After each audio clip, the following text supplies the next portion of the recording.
मध्य प्रदेश येथील राष्ट्रीय शालेय पॉवरलिफ्टिंग स्पर्धेत 84 वजनी गटात सुवर्ण पदक पटकावत चराठा गावची कन्या तथा माझगाव हायस्कूलची विद्यार्थिनी हेमांगी गजानन मेस्त्री हिने चराठा गावासह या प्रशालेच्या शिरपेचात मानाचा तुरा रोवलाय।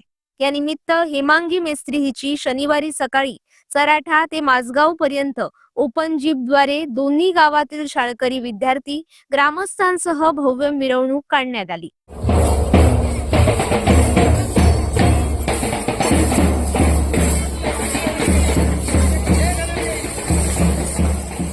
हेमांगी मेस्त्री हिचा जय जयकार करीत आणि फटाक्याच्या आतषबाजीत दोन्ही गावात उत्स्फूर्त प्रतिसाद लाभलेल्या या मिरवणुकीत ठिकठिकाणी हेमांगी मेस्त्री हिचा औक्षण करून उत्स्फूर्त स्वागतासह अभिनंदन करण्यात आलं।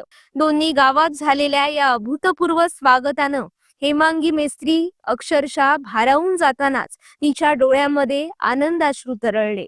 चराठा शाळा ग्रामपंचायत ते माझगाव नाला ग्रामपंचायत, सातेरी मंदिर, हर सावंतवाडा ते हायस्कूल पर्यंत ही मिरवणूक काढण्यात आली। भाईसाहेब सावंत माध्यमिक विद्यालयात इयत्ता 10वी मध्ये शिकत असलेल्या हेमांगी मेस्त्री हिनं यापूर्वी अनेक जिल्हा, विभाग, राज्य व राष्ट्रीय स्पर्धांमध्ये आतापर्यंत 50 पदके पटकावली आहेत। हेमांगी मेस्त्री हिचे या देदीप्यमान यशात कोकण सिंधू पॉवरलिफ्टिंगचे अध्यक्ष श्री सरदेसाई, सचिव संजय साटम, प्रशिक्षक मंगेश घोगळे, व्यायामशाळा प्रशिक्षक अभित कित्तूर यांचं बहुमोल मार्गदर्शन लाभलंय।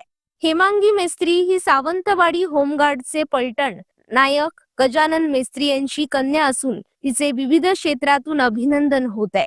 माझ्यासाठी भाग्याचा दिवस आहे। राष्ट्रीय स्तरावर मिळवलेल्या सुवर्ण पदकामुळे माझी मान माझ्या सर्व कुटुंबियांसोबत भव्य मिरवणूक काढण्यात आली। त्याबद्दल मी सर्वांचे खूप खूप आभारी आहे। नमस्कार माझ्या बालमित्रांनो, मी कुमारी हेमांगी गजानन मेस्त्री इयत्ता 10वी सेमी माध्यमात शिकत आहे। मी सामान्य कुटुंबातून आली आहे। माझी आई वडील माझ्यासाठी सर्वस्व आहे। माझे बाबा पोलीस खात्यात होमगार्ड विभागात कार्यरत आहे आणि माझी आई आमचे घर सांभाळते। मी जे आज पॉवरलिफ्टिंग या क्रीडा प्रकारात राष्ट्रीय स्तरावर प्रथम पारितोषिक मिळवले आहे ते केवळ माझ्या आई वडिलांमुळे, त्यामुळे मला त्यांचा खूप खूप अभिमान आहे। खरं तर मी या पॉवरलिफ्टिंग क्रीडा प्रकारात अचानक आले। मराठी शाळेत असताना श्री मंगेश घोगळे सर यांनी कराटे प्रात्यक्षिकाबरोबर या नवीन क्रीडा प्रकाराची ओळख करून दिली। त्यानंतर मी याच क्रीडा प्रकारात अनेक बक्षिसे मिळवली, त्यातून माझा आत्मविश्वास वाढला। परंतु मित्रांनो, मला आजपर्यंत जे जे यश मिळाले ते फक्त अथक परिश्रमातून। मी रोज सकाळी 5:30 ते 7:30 वाजता उठून व्यायाम करते, त्यानंतर मी नियमित सकस आहार घेते। याचे श्रेय माझ्या आईला।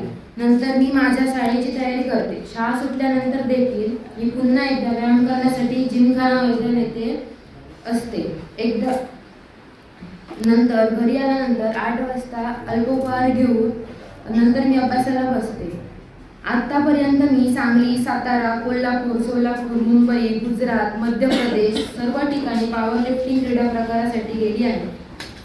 मला पॉवरलिफ्टिंग स्क्वॉट, डेडलिफ्ट आणि बेंच प्रेस या प्रकारामधून जिल्हास्तरीय 20 सुवर्ण पदके, 1 रौप्य पदक व विविध प्रशस्तीपत्रके मिळाली आहेत। तसेच राज्यस्तरावर 3 सुवर्ण पदके व प्रशस्तीपत्रक आणि यावर्षी 2025-26 मध्ये राष्ट्रीय स्तरावर सुवर्ण पदक प्राप्त केलेले आहे। या सर्व नेत्रदीपक यशात माझे आई वडील, प्रशिक्षक, हितचिंतक, गुरुजन वर्ग, मित्रमैत्रिणी या सर्वांचाच वाटा आहे। या दिनानिमित्त मी या सर्वांचे आभार व्यक्त करते। धन्यवाद। तरी सुद्धा अभिमानास्पद गोष्ट आहे, तू जे काय अचीव केलंयस आयुष्यात, तुझ्या पाठीशी आम्ही 100% उभे राहणार। आणि खरोखर सांगतो तुला, ही जी टीम आहे, चौरे सर आहेत, बाकी सगळे आहेत, ही स्पेशली ते एका माणसाचं नाव घेईन, ते आहे CA दादा नाईक, ज्यांनी खरोखरच आपल्या मुलीसारखं तुला मान दिलं आहे। आणि आता सुद्धा इथेच नव्हे तर इथून पुढे तू कुठे शिकणार, तुला ते कुठे आशियापर्यंत बघतायत खेळताना, ह्याची चर्चा आणि ह्याची धुसफूस त्यांची आता सुरू झाली आहे। त्यामुळे असे अदृश्य हात जर तुझ्या पाठीशी असतील तर तुला महादेवाच्या स्थळात सांगतो, तुला घाबरायची गरज नाही पुढच्या आयुष्यासाठी। तुझं आयुष्य हे उज्ज्वल आहे, तुझं भविष्य उज्ज्वल आहे। तुझ्या गावाचं, तुझ्या भूमीचं, तुझ्या घरातल्यांचं, तुझ्या आजूबाजूच्या लोकांचं आणि या सर्व मुलांचं नाव तू सर्वात मोठं करणार याच्यात तीळ मात्र शंका माझ्यासारख्याला नाही. आणि मी खरोखर तुमच्या ग्रामस्थांचे, तुमच्या पूर्ण शिक्षकांचे आणि भाईसाहेब सावंत महाविद्यालयाच्या या सर्व स्टाफचे, सदस्य बोर्डाचे, इथे आमचे गावडे साहेब पण आहेत ज्येष्ठ, या सर्वांची मी ऋण कसे व्यक्त करू मला समजत नाही. कारण आपल्या मुलीचा मान सन्मान तुमच्या सर्वांसाठी, आपण सर्वजण जी 7:30 वाजता इथे उठून पोहोचलोय, हा तिच्यासाठी केवढा मोठा क्षण आहे तुम्हाला समजत नाही. तिने गाळलेला घाम, तिने केलेली मेहनत याची चीज आज तुझी बाळा इकडे होते या मंचावर, याचा मला अभिमान आहे. आणि तू आमची शान आहे एवढं मी सांगतो आणि माझे 2 शब्द पूर्ण करतो. जय हिंद, जय महाराष्ट्र.